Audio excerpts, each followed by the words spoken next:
So I am very happy to announce that we've got two more of our student ambassadors here who are going to talk to us a little bit about why they want to teach.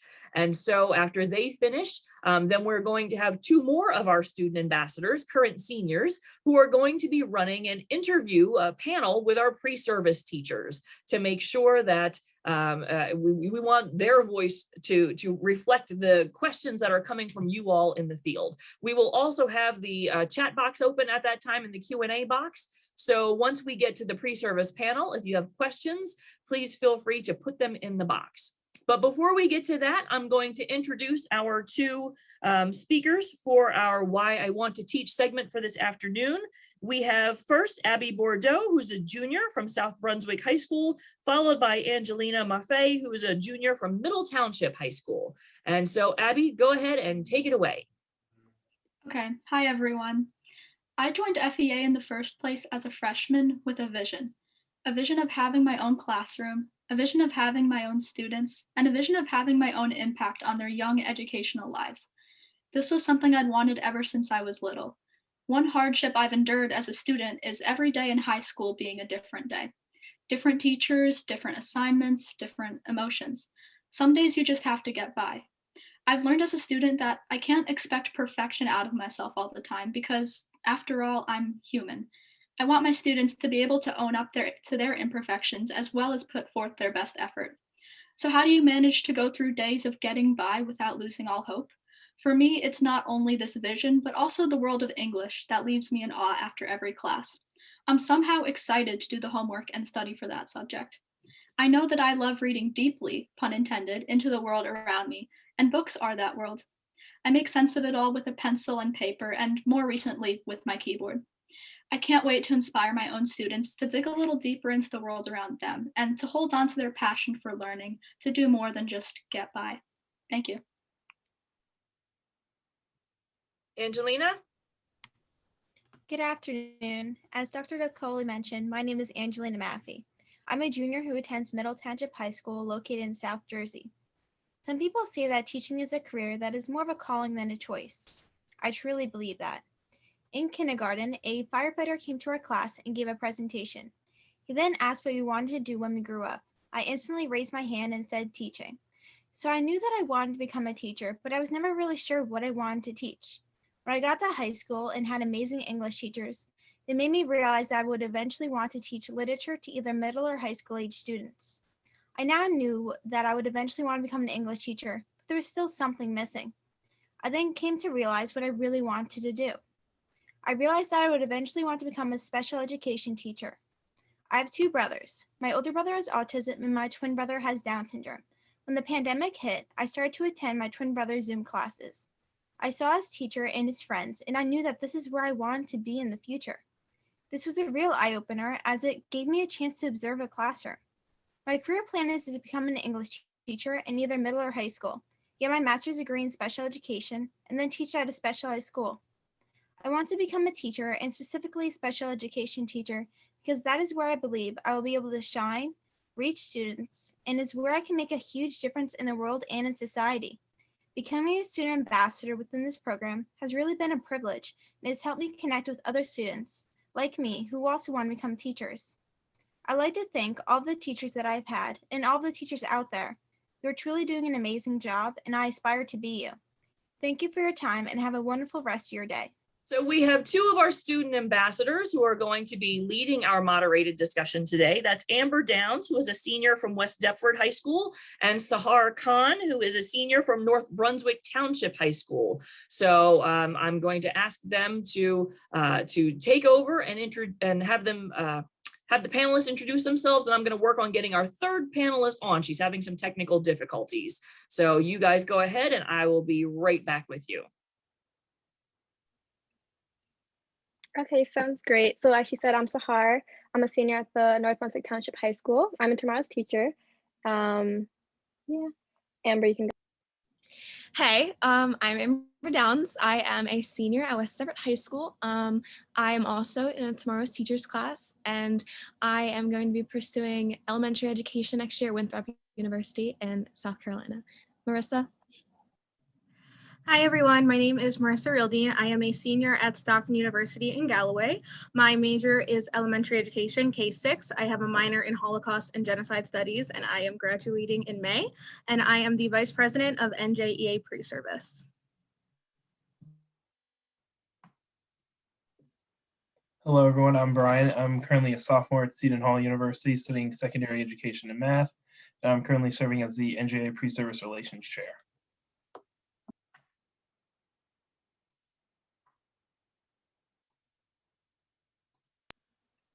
That's very interesting. Before we start the whole thing, Marissa, you said you have a minor in the Holocaust and Genocide thing. I think it's so cool. I've never heard that before. It's really interesting. Yes, it's very rare. Very few schools actually offer it. And there's only 3 schools in the entire country who offer a master's in it. Stockton is one of them. Eventually, I hope to pursue that, but got to get all the education stuff out of the way first. But Wow, yeah, that's it's amazing. very interesting. Okay. So our very first question is just covering everything basically. So why have you guys selected teaching as your future profession? Was there like someone who inspired you? And what was that experience like? You guys can just go ahead, whoever's. I'll go. I'm already unmuted. So I knew since I was little that I always wanted to be a teacher, as cliche as that sounds. But I mean, I have older cousins that I would be like, no, I'm the teacher. We're going to play teacher and I'm the teacher. Like I was just always that person. I actually entered college as a political science major because my family was like, no, you're going to be a lawyer. You're going to make money. And then I stayed that way until mid sophomore year. And I realized I was like, I hate this. I'm miserable. And if it's going to be my life and I am okay with, you know, the income and everything that came with teaching, then I was making that decision. So I switched over mid sophomore year after doing the Disney College program and getting to work with kids and being around them all the time. And I've just loved it ever since. I was inspired, on a personal level, I was inspired by my grandmother who raised me. She's just a wonderful person. She was always trying to teach me things, but she went to college and then she got married and had children. Or high school, and then she got married and had children. So she hasn't had any life experiences really. And I wanted to be able to pass on what she's taught me and the little life experience she had to the future generation. And professionally, my second grade teacher was just fantastic. She was an amazing person. So. That's great. I feel like a lot of people can relate to that, like your family wanting one thing, but you following your heart. I feel like that's really inspiring. And I just want to interrupt, really sorry, and welcome Brooke Martin. Thank you very much for joining us today, Brooke. Brooke is from the College of New Jersey. Brooke, why don't you tell us a little about yourself real quick? Hi, everyone. So I am a senior graduating this May. I live up in Sussex County, New Jersey, so very north, very rural. And I've loved my time at TCNJ. I'm in a very different education program than most people would think of. So I'm really excited to share some of that with you today. So why don't you tell us what you're certifying in, Brooke? I will be certifying in kindergarten to 12th grade technology and engineering education. So any kind of STEM, robotics, technology class is what I'll be teaching. Thanks for joining us today. Of course. All right. Ambassadors, take it away. Yeah, Brian, you looked like you were ready. You unmuted, you were ready to go. Yeah. So for me, when I was growing up, I was a big Yankees fan. So I was like, I want to play shortstop, be Derek Jeter #2. Then obviously you realize like, oh wait, that's not going to be it. So then in high school, I always worked at a summer camp over the summer, and I'm like, I really enjoyed working with the students and the kids there. So I'm like, what can I do that like involves that? And then I also had like, I've always loved math too. So I was able to combine the two, and so far I'm loving my experience in college. Yeah, I can relate to that one because when I was a freshman in high school, I was like, oh, I'm going to be an engineer. And then I was like, no, I'm not going to be an engineer. I'm going to be a teacher. Brooke, what about you? Any similar experience? Yeah, I also actually had the same thing all high school. I said I was going to be an engineer. And then TCNJ is the only place that I applied to for education.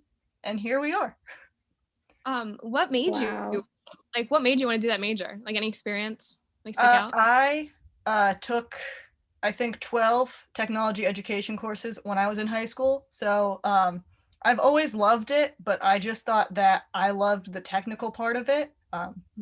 It turns out I actually like showing other people how to do that a lot more than I liked doing math. Unlike Brian. So I think just being able to balance those two things like you guys were talking about was really what drew me to education instead of engineering. In a That's word, great. oh, sorry, Sahar. In a word, I guess Marissa, you can go first, but in a word, how do you want your students to perceive you? Say the word and then I'll explain. So I just want my students to see me as good. And I don't mean like a good as in like mediocre teacher, but good as in a good person in the classroom, out of the classroom. I try to make it a point to be involved with my students' personal life on a personal level and I'm not just their teacher. Like I want to be a mentor in a way because I want them to look back and be like, wow, she was a good person, not just a good teacher, but a good person that I want to remember and I want to be like. So my word would be good. Brian, you said you volunteered at the summer camps, right? So how do you think your kids there perceived you? Yes, when I was there, I think they perceived me as caring because I was always, anytime they needed something, I was always there for them, or they needed anything that was going on, I was able to be there for them. So I want to be the same as a teacher, being able to go in the class with my future students, knowing that they can come to me no matter what, and know that I'm there for more than just teaching them math. That's sweet. Brooke? I guess what both of them already said, I want to be accessible. I want to be someone that my students will be able to come to on a personal level if they ever need to, but also know that I'm someone that will give them tools to succeed in their future if they just kind of let me, if they let us build that kind of relationship. Right. I feel like that's a very good like word to use, accessible. Like that just covers everything. You want to be there for them. Right, because not only does she want that knowledgeable level, but she also wants that relationship, and I think that's a really good word to intertwine the both. Exactly. It's very important. So, what expectations have you had going into college, and how they held up to reality? Anyone want to jump to this? I can jump to it. Like I said, I went in as a poli-sci major, so I have very different expectations going in than what I'm getting coming out. Going into education specifically, I did not do as much research about what was required to become a teacher in New Jersey. So I was blindsided by all of these things that we had to do. Praxis, I did not expect to have to do that. NJFEA did not expect the amount of money I put out of pocket for my substitute certificate and everything I've had to do, I didn't expect. But I feel like I've learned academically what I need to know to be a teacher, but I can tell you one thing you will not learn in college, and that is how to be a teacher. Like that's what you think, but you're not going to know how to be a teacher until you are put in a classroom. Like I did everything by the book my first lesson, and it was the worst lesson I have ever taught. So you're going to learn in your clinicals how to be a teacher. So don't expect that in the classroom. They're going to give you strategies, but they're not going to give you your tools because you have your own style. My school specifically, I don't think it's awful the way that, they handle our programs and the way that they've handled the pandemic. We're having some controversy over at NTPA during COVID, but overall, like I wouldn't change my experience. I virtual teach and I think I'm coming out stronger for it. But I really think it just depends on what college you're at and how it's going to align to your reality. Yeah. I actually agree to that wholeheartedly. Like in my Tomorrow's Teachers class, I had the opportunity to get a job at an elementary school, and I realized I was learning all this stuff about kids, and I was like, oh, this is just the book stuff. Like I need to do other things. Like I need to pick up these skills that they're not going to like teach me how to pick up, Anyone else have an experience similar?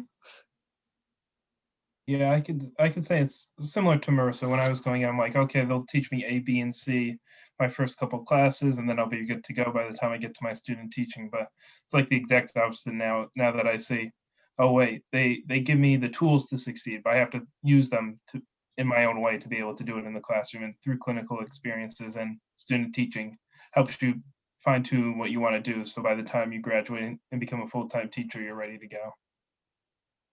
Brooke, you look like you wanted to share something. Yeah, I just think like everyone thinks that their teaching journey, especially in college, is so different, but listening to Marissa and Brian, like it's really not. I had the same thing. I was like, oh cool, I just have to like go to school and then I'll be a teacher. And then like Marissa said, like I applied to be a sub last year, and I don't think I've emailed a professor more panicked than I did Oh in no. trying to apply to be a sub, because it's just something that you don't like get taught how to do. It's just an expectation that is Mm, like thrown on you a little bit, and just being able to face those weird situations that come up is probably one of the biggest things that you have to kind of overcome when you go into an education program. And like with virtual teaching, no one it that was never an expectation. I thought like, oh, I'll be in the classroom every day, I'll see my kids. And then during student teaching, I think I actually had students in person for 20 days. So like no matter what you think, you always have to be prepared for the total opposite. Yeah, I think it's important what you said, where like you have to like build the experience first. And with every skill, you have to understand that it's going to be uncomfortable at first. And then by experiencing it, then it's going to become comfortable. And that's exactly the same with teaching. At least from my experience, which is like limited, you know? um, Actually, what Marissa and Brooke, you were both saying, how your first experiences, they kind of didn't go as well as you expected. That goes right into our next question. Discuss your clinical experiences if you're comfortable, like the negatives, the positives. And Marissa, you said the first one was like terrible for you. If you want to go into that and explain why and then like how you overcame that. Sure. So the way Stockton does their clinicals is they do 50 hours, one semester, 80 hours, another 100, and then you're in the same placement usually for your 100 hours as you are student teaching. So you get a full September to April with them. So I did my first lesson during my 100 hours, and it was a subtraction lesson, and it was beautiful. I wrote this like 7-page lesson plan. It was so long. I had it, and by the end of it, none of them knew what they were doing. That's going to happen. And I have to tell, like, to not scare you. It's going to happen. And I have learned more from that experience than I did from my best lessons. But I had a total of 24 hours in a classroom before COVID hit. And then because I was doing an accelerated program, I haven't been back in a classroom since. And I can genuinely say, I feel like I've learned so much more being virtual, because it is so much harder to get kids to pay attention when they have dogs and siblings and music and TV than it is to get them to just sit in a seat when all they have is that seat.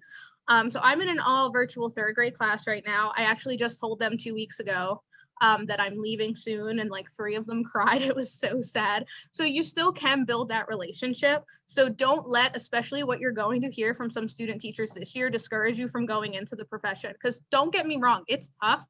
Like I've cried, I've experienced burnout. It's been hard. But it's worth it, because just seeing those kids pick up that like one thing that you taught them makes everything so worth it. It's such a beautiful moment.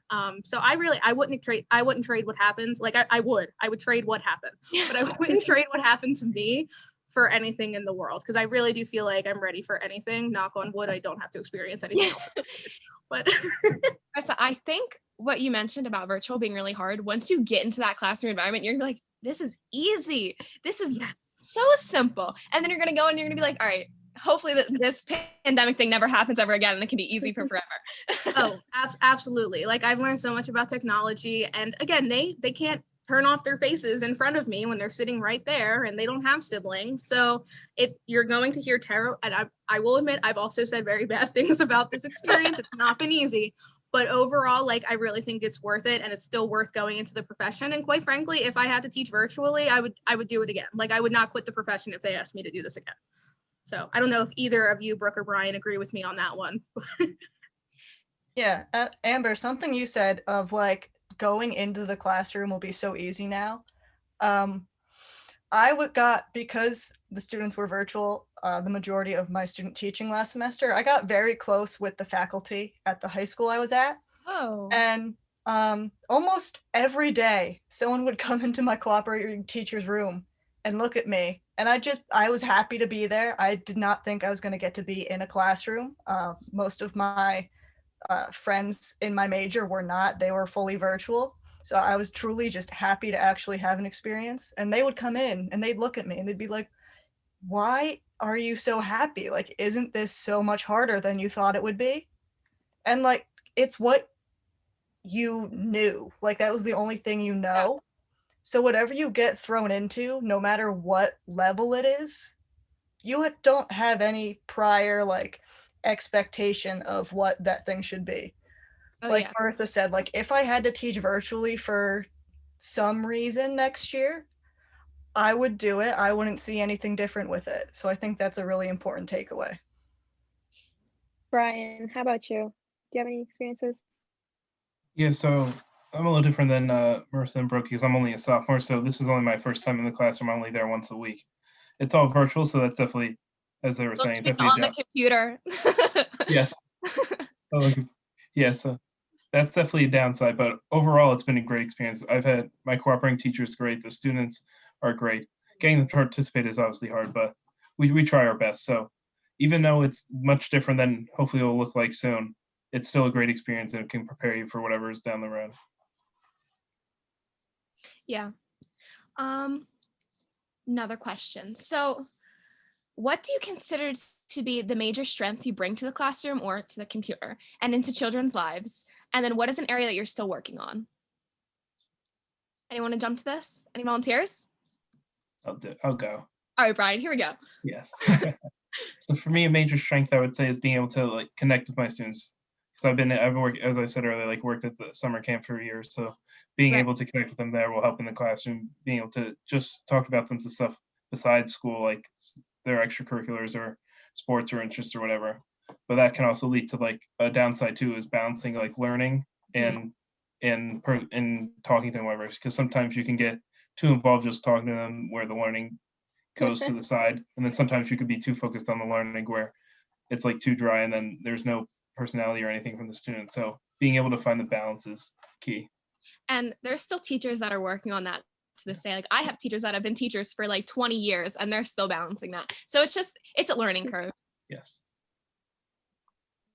Yeah, I agree. Yeah, I would say mine would be this is both a strength and a weakness depending on how you look at it. And this is a great question to listen to, by the way, because this will be at your interviews most likely when you're going to get a job. I would say that my strength would be my passion for my students. Like I am not afraid to go that extra mile. Probably not great when I'm on the computer for 12 hours a day trying to make fun slideshows for them and stuff, but like I want my kids to be engaged. I very much believe in active learning. I want them to be interactive with the computer, and especially right now, keeping third graders engaged, it's very difficult. So we come up with different ideas. I spent like 3 days making a sticker room one time. It was so that can also be a weakness because I don't know how to take care of myself sometimes and just give yourself that break. But an area I'm working on actively is not taking things so personal. As a teacher, like you're going, and especially right now, my kids are like beginning of puberty. So they're starting to get very hormonal and very emotional. And so when they get an attitude with me or a parent gets an attitude with me, sometimes I take it to heart and I'm like, what did I do? Like what, where did I offend them? And I always want to confront the situation, but I need to remember there's so much more going on than just me teaching them right now, that 99% of the time, whatever is wrong does not have to do with me. Like the kid may have just had a dentist appointment and they're mad about it because they have to go get a cavity filled and they're taking it out on me. Like that I'm their only other interaction for the day. That's what they do. So don't take, it's hard. It's easier said than done, but don't take things personally, especially from the 9-year-olds, because they really don't mean it. And kids are brutally honest too. Oh, like, the stories I have. So very, very honest. Yes, they are. Don't ever ask them if they like your hair because you don't want to. Oh. Brooke? It's so true. My major strength that I bring to the classroom, I think, would be flexibility. Not even just talking about in the way that I would teach, like whether something got changed to being all on the computer, like Marissa was talking about. Tech ed is a very hands-on, you're doing something to learn something. But I think people get lost on that within that, you still have to be able to make your lessons or your projects happen in a way that works for all kids. So doing something one way and saying it's a hands-on activity isn't going to work for everyone. And I think like understanding that and being able to change that is really important. And then something I'm still working on, I have the worst teacher's voice in the entire world. I can't project. And so that's definitely something I'm still working on, which is important to understand. If you are observed in education, they will tell you that they can't hear you from the hallway. and you have to like accept that. And again, not take it to heart. It is to make you better. I feel like that's so important. Oh, you're good. That most people are like, oh, I don't have the teacher personality, but like you can make your own teacher personality. I think it's so important that like, what year are you in? I'm a Brooke. senior. So yeah, you're a senior and you're still working on that. I feel like even me, like right now as a tomorrow's teacher, I'm still thinking about that. I feel like that's good to put it out there. That's like still a learning curve. It's also very important to like understand that your weaknesses in these situations, because then you can work on Exactly. it, you can focus on it during your lessons. Brooke, something you said about understanding the way that like children learn and how everything works for everyone kind of goes into our next question, which is about theories and research in education, how that's most compelling. So what research or theories in education do you find most compelling? How will you incorporate that into your future classroom? I'm going to go first on this one before anyone else steals my person. Got it. I've been researching all day for this question. Lee Vygotsky, amazing. Love him. Yeah. Zone of proximal development, amazing. That was like all I talked about on NJFEA. His theory of social constructivism, amazing. If you don't know what I'm talking about, I highly, highly recommend Googling it. He essentially, it means he believes that like students need to be social and they need to interact with each other in order to maximize learning. And I've learned nothing more doing this little box thing every day on my computer than the fact that they need to socialize. Like they're very stunted this year emotionally because they haven't had that bond with each other. Like we don't get to do birthday celebrations the way we did or holidays. And it really does take a toll on their learning. I really believe if they could work together in a group, they could, help each other. And that's a really, really important. So if you don't know who Lee Vygotsky is, please do yourself a favor and look him up because you're going to use him throughout all of your student teaching. I agree. I feel like whenever I had to do group work or just was forced to be social, that's when I worked best. And that's what made me learn more and be active. So I feel like, yeah, I agree completely. Yeah, I also was going to say exactly what Marissa did. It really is like such an important thing to understand like the social aspect of education. I think Marissa covered it perfectly. Brian? Yeah, so I definitely agree with Brooke and Marissa. That's very important. Then another one that I have, so my one professor that I have, he's big into like, his doctorate's in like hip hop pedagogy. So just using music and hip hop in the classroom to be able to engage students and use their culture to make the lessons more culturally responsive, just so it's not just numbers on a page, it's actually their life they're learning. So being able to incorporate their culture into the material so that they're interested and want to come to the class. Oh yeah, and like understanding how your students work and like how they learn, especially with hip hop, and understanding that they need socialization, it makes them comfortable and makes them ready to learn and want to learn, and I think that's extremely important for teachers to understand. Yes. So overall, for everyone, anyone can answer. What are your career goals? Long-term, short-term? Brian, would you want to include the hip hop in your short-term goal, long-term goal? Like, do you see that going anywhere?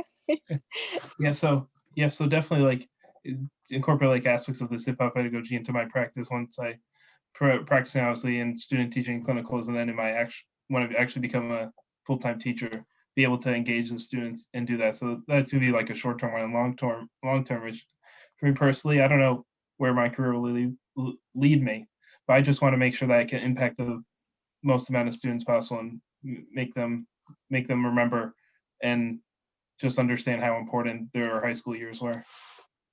You absolutely will. Thank you. Brooke, what about your tech? Do you see doing that forever? So my short-term goal, which is terrifying to say is a short-term goal, is I'm currently job hunting because I graduate in 2 months. I would love to think that I will do tech ed forever. I love it. I love every single day of it. But I am also beginning to apply for master's programs that would lead me to be able to go into like supervisor positions if I wanted to. Exciting. Wow. What about you, Marissa? My goal changes as the wind blows. So as of now, I'm also job hunting, which is so terrifying, by the way. It's not like you just submit your resume and that part's easy, but it's just that constant waiting for the email that's scary. You guys got it. Yeah. Oh yeah. Ideally, I'd like to teach 2nd through 5th. Anywhere in there is like my good area. I like to think that I am going to get my master's. I was originally going to go right after college, and then I realized, well, I do that when someone else might be willing to pay for it. So I'm going to get a job first and see if they'll pay for it. And I'd eventually, once, you know, I've got many years under my belt of teaching, I'd like to go into administration, principal, eventually superintendent, get my doctorate in administration, and start changing the system from the inside out and go that route. I love that, changing the system. I like that. I think And it's so, really important. oh yeah, go ahead. Sorry. I think it's really important to add. I like to add things at the end of every question, but I think it's important to add that like no one was expecting this pandemic to happen, honestly. So it's important to make sure that they're goals and they're not expectations, right? You can't expect yourself to be able to just go through a master's program during a pandemic per se. You know what I'm saying? So like, be ready for your goals when they come to you. And then I know Sahar wanted to ask the next question. I'm sorry, Sahar. No, you're fine. Actually, this goes back to a couple questions beforehand when we were talking about your experiences.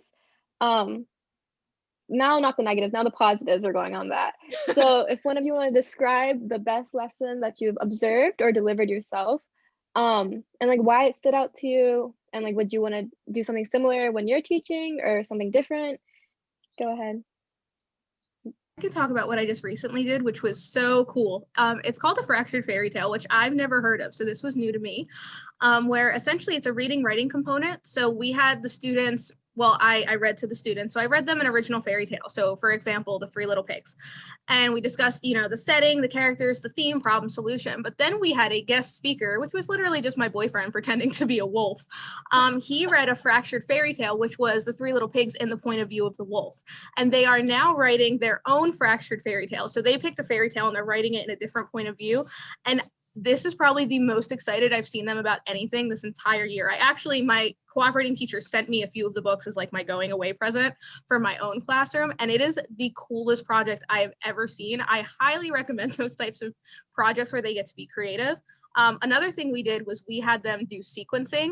So we got peanut butter and jelly and all the stuff you need for it. And we had them walk us through exactly how to make a sandwich. And it does not turn out the way you expect it to. I've done that. I did that in buyout. It is so much fun. So those literally anything that's hands-on and gets them to be creative, you're going to have so much fun with. So I highly recommend those. Nice. Brooke, you look like you wanted to share right when I asked the question. Go ahead. I love the peanut butter and jelly lesson. It's good for so many things. You can also bring it in and talk about like coding with it, which is why I've done it so many times. A pro tip is if it's warmer, do it with ice cream sundaes. It's the twist. Very, very messy still, but if it's hot out, it's nice afterwards. I mean, I think as a student, I would really like the ice cream sandwiches thing. I'm just saying.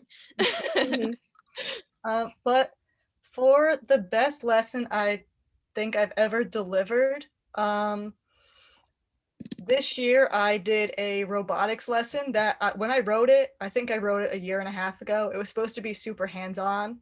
It was teaching students how to code without actually coding anything, and they did it by like programming their friends. So like they were pretty much just telling someone where to go in the classroom. Oh, which wow. When they're not all in the classroom is so much harder to do. But this was with 8th graders, and they had so much fun because they couldn't like touch each other or anything to give signals. They just started screaming out the weirdest codes I've ever heard. Like I had a kid just screaming Cheeto for 5 minutes because to their group that meant take a step forward for their friend. And like just make fun weird things like that. And like the storybook thing is awesome, but anything that they can have fun with will be so impactful for them. I feel like that's so unique, so different. Like if when I was in robotics, if I had something like that, that would have been like great, especially doing virtual. I feel like it's hard, especially for teachers to like come up with interactive lessons to make kids engaged. And I feel like I would have had a blast with that one. Brian, do you have anything to add? Yeah, definitely the peanut butter jelly one and the fairy tale one. Those are great things to do, especially with the peanut butter jelly one. That definitely with the coding that Brooke was saying definitely relates to math too. So I've done that in a math class or two in the past too. So it's always been good. But then one lesson that recently, a couple of weeks ago, my cooperating teacher did, was we were talking about triangles and geometry. So we're just figuring out so we already taught like, so you do this and that to figure out like the side, but how do we get it so they like realize how important it is? So we did like real life examples for like, see, so we can use this information in your everyday life. One example was like the ladder. If the ladder is this tall, how high is the wall that it's leaning on? So just being able to show them that what we're learning has importance in the real life is just so good to do. Brooke, like you said with your coding activity, and like it was virtual, right? So for that, half of the students were virtual and the other half were in the room. So it was a hybrid lesson. Oh, and the kids seemed to be like really engaged, right? Like they were excited, they had fun. So I guess this kind of goes into the next questions. Like, what techniques do you use to keep them actively engaged, especially if it's a hybrid, not everyone's there? Some kids don't like to pay attention over the computer, you know? Yeah, so for keeping virtual students engaged was definitely the hardest thing. I don't think anyone would really question that. I know as students, I still don't like doing it. You don't want to talk when you're in a class online. So finding kind of ways around that you still like pull students in. So I just went with the really simple, like, you don't have to talk to tell me how you're doing. Just give me a thumbs up in the middle or thumbs down, like every 5 minutes, and I'll be happy. So just like simple little victories of like involvement like that, I think are really important too, not just like the big, how actively they're participating in a lesson. Right. I think that's important. Not everyone has like good days where they just want to talk, you know? So that Marissa, goes anything? right. Oh, I thought Marissa already went for this question. Oh, sorry. Marissa, did you go yet? No, totally cool. It's okay. I keep the kids moving all the time. All of my kids are virtual. Like I don't have a single, I'm not even in the classroom. This is literally where I teach. So I keep them moving. So especially in math, when we're doing fractions right now and they do not understand it, it's very difficult. So I have them I'll do like touch your nose if you have this answer, touch your head, put your arms up, like, and I'll demonstrate it for them. So at least that way I'm not, like, oh, raise your hand, raise your hand, raise your hand. It gets them moving. They have to pay attention to me because they need to know what they need to do. Right. But I've also learned to just accept that there are some students that will not turn on their camera. There are some students that will not speak. And there are some students that just, they turn off their camera and leave. And not that you should accept that, do not accept that in a real classroom, but with virtual, some students just can't handle this situation. So you really just have to work with what you have. Utilize your stronger students that are willing to talk and willing to get people talking, and praise them ungodly. Like, praise them, do not be afraid to I bribe my kids every time I have an observation. I'm like, dojo points for those who participate. So I mean, really just like, don't be afraid to connect with them. Don't be afraid to try new things. Worst comes to worst is it doesn't work and you don't do it again. Right. Frequent brain breaks are also fantastic. So that's what I do on the daily. Brian, I know you haven't had that many experiences yet, but do you have anything to add? Yeah, I know. Yeah, as Brooke and Merce saying, a lot of things they were doing the same, just giving them reasons to participate. And then as Brooke was saying, how they don't always want to talk and do like a thumbs up, thumbs down, or something similar to that. One thing my cooperative teacher likes to do is to be like, you don't have to talk, just you can say it in the chat. So sometimes the majority of the class just participate in the chat. So we know they're paying attention, they're following along, they're getting it. So it's just another way of doing it and to adjust to the situation. Yeah, I'm in school right now, obviously. And my teachers are I don't know, I'm in AP classes and my teachers are like, okay, you have to participate, you have to participate, you have to participate. But like, I don't have any social anxiety and I'm very outgoing. When it comes to other people, it's not the same. So I really appreciate like student teachers like yourselves going out of your way to like make techniques for students to be able to ask questions without having to talk about it over Zoom. And I think everyone is to learn something from that. I feel like options are very important. Like with yeah. personal experience, there's a one class that we can only talk. We can't even write in the chat. We're not allowed to. And I feel like I barely participate in that class. But when I can type the answers and there's like more lenience with it, I'm participating more. More people are participating. We're all engaged. And it's especially different with like elementary schoolers too, because they're still learning how to like type on their computers too. So it's you have to be able to give them all the options, everything they want to do. I feel like giving them the option is kind of like respecting what they're comfortable with and all that stuff. So other than giving them options, how would you guys go around like establishing respect and equity in your classroom? I've got a good one for this. Realize that they're humans and they are not little robots. They have feelings. They have big feelings, as I call them. They have very big feelings depending on what age you teach. And they are learning. I mean, I'm 22 and I'm still learning how to express my big feelings. So, but these are feelings they've never dealt with.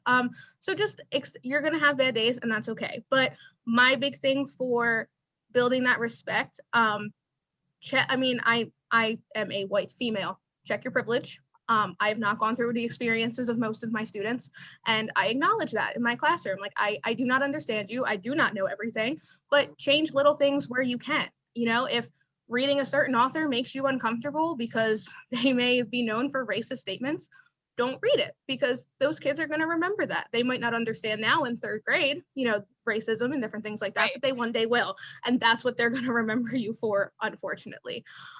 So really make those changes where you can. Acknowledge the fact that your classroom is a safe space. Acknowledge every holiday, not just the ones that are mostly celebrated in public schools. And, you know, learn to pronounce and spell their names. I cannot say this enough. My operating teacher does not do this, and it drives me nuts. I love you. I love you. I love you. And I love being here. I love talking about these things because these are things that you're probably not going to talk about in your classes. And they're things that you need to know how to do, because it's that small difference between my kids wanting me to teach and crying over the fact that I'm leaving, and my kids wanting my cooperating teacher is literally just the fact that I know how to say and spell their names. It is simple things like that. Don't ask them to go by a nickname. It is your burden as a teacher to know things about your students. I'm very passionate about this. I completely agree. And as someone with like not like a basic name, as you could say, like I really appreciate that, because it makes you feel like even the smallest things make you feel included and feel important. And I feel like most of the time when you think about respect in the classroom, you think about, oh, not saying the wrong things. But like you said, maybe changing the author. Like, who would have thought of that? That's so inclusive, and so like the details are so important.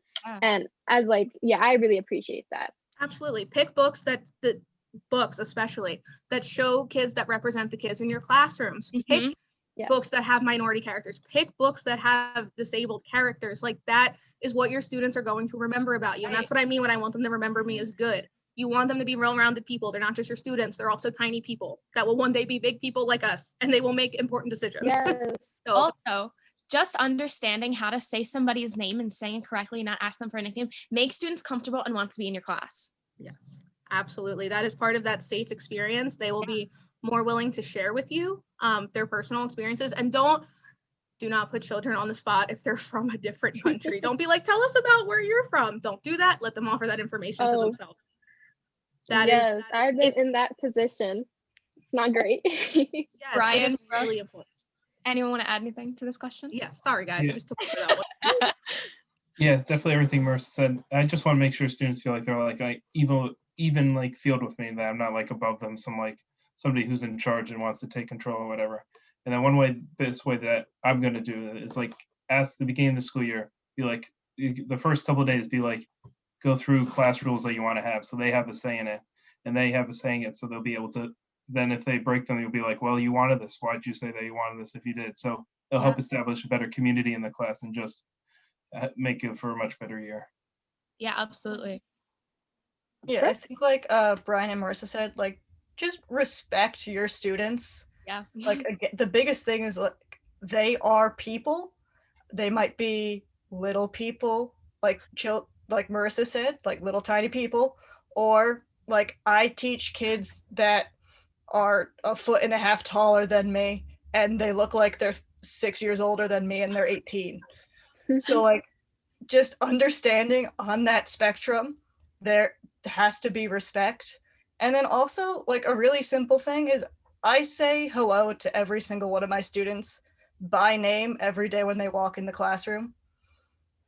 It's just showing that I care that they are in class and that they showed up. And I think that's kind of an important thing to build that kind of respect in the classroom, because then they'll do the same to me. They won't just walk in and sit down silently. Right. I feel like it also encourages the students to want to come to that classroom.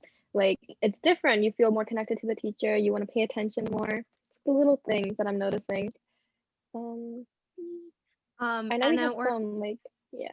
yeah, we have some Go audience ahead. questions. I just want to ask our Yeah. last question first, and then we can go to the audience questions. So our last question is, what piece of advice do you have for students who are looking to pursue education in the future? Ooh, this is a hard one. I have so much advice, especially after this year. Remember your yes, one. Remember your end goal. Especially if you're going into teaching because you want to make a difference in your students' lives. Keep that in your mind at all times, because praxis is not easy. At TPA, really not easy. Student teaching while taking classes, not easy, but keep that in mind while you keep going forward. Just picture yourself in your own classroom. I made Amazon wish list when I felt like I was kind of veering away from wanting to do this. And it's for, as cliche and corny as it sounds, like it's for the kids, and that's what you want to do. So just keep pushing through, and I promise it will get easier. I promise. Brooke, yeah? I think my biggest piece of advice is don't be afraid of it. When you look at education and like where you fall into it, you can feel like small and scared of everything that you are slowly becoming a part of. But like Marissa said, like it's such an important end goal that you have, and just knowing that you're doing everything in your power to reach that goal despite what's happening around you is the whole point. So just don't be afraid of whatever's thrown at you when you're trying to reach that goal. So I feel like most of you have that perspective that like just keep going for your goal, you'll get there. Was there any experience that you guys had in school that like shaped your perspective? That was one of the audience questions, I believe. That any experiences as a student in school that shaped your perspective on teaching?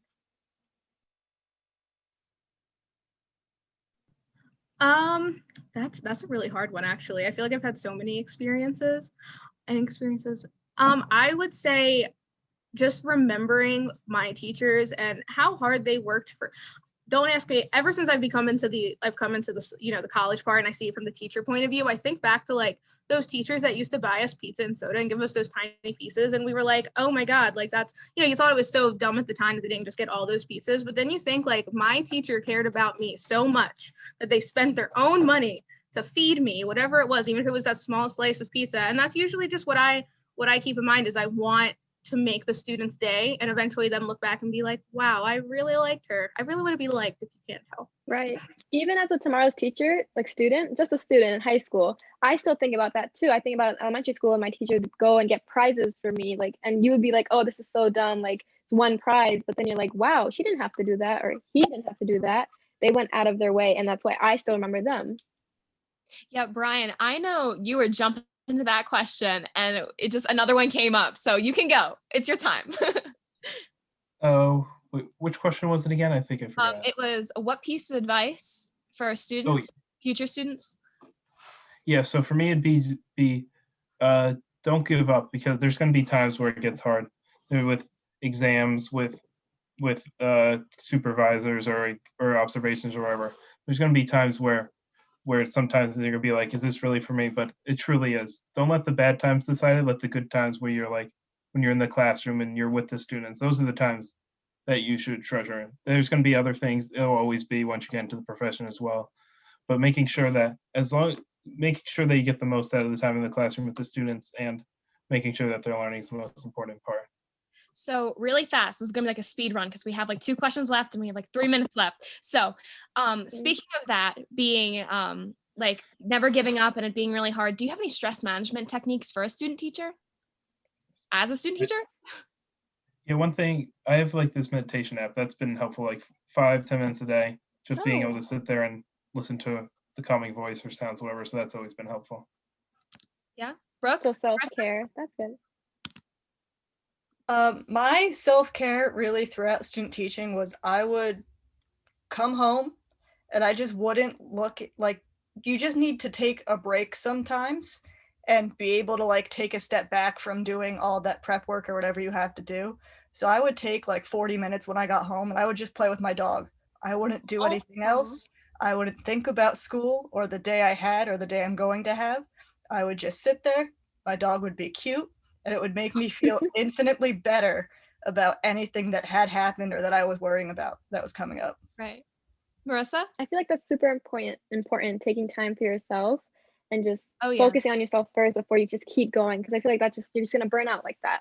Sorry, Marissa, you can go ahead. No, it's okay. I think whatever you like to do it. Even if it's literally just sitting outside and staring into the distance, do it, because that will make you feel better. Personally, because I am all virtual, when my boyfriend gets home from work, I put my computer away and I do not touch it again. So I am on from 8 o'clock to 5 o'clock like a normal job.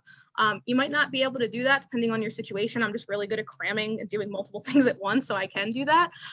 But sometimes you just need that screen time away, and sometimes you just need that mental break. Like, do not be afraid to take a weekend day just for you. Even if you have assignments, like, you are not going to be able to give your all to whatever you're doing unless, like, you can't pour from an empty cup. You need to be full. You need to be whole. So you need to do what you need to do for yourself, no matter what that is. Painting, drawing, listening to music, I don't care. Just do it. Just do it. Yeah, I cannot emphasize that enough. Like, once it's the weekend, I take at least one day. I'm just like, okay, I'll look at it on Saturday. I'll look at all my assignments on Saturday. Let me just breathe for now, because I know there's no way I can do all that stuff if I'm still stressed out. Well, I think that's the last question we're going to hit, and we're going to turn it over to Dr. Day. Well, thank you so much for joining us today.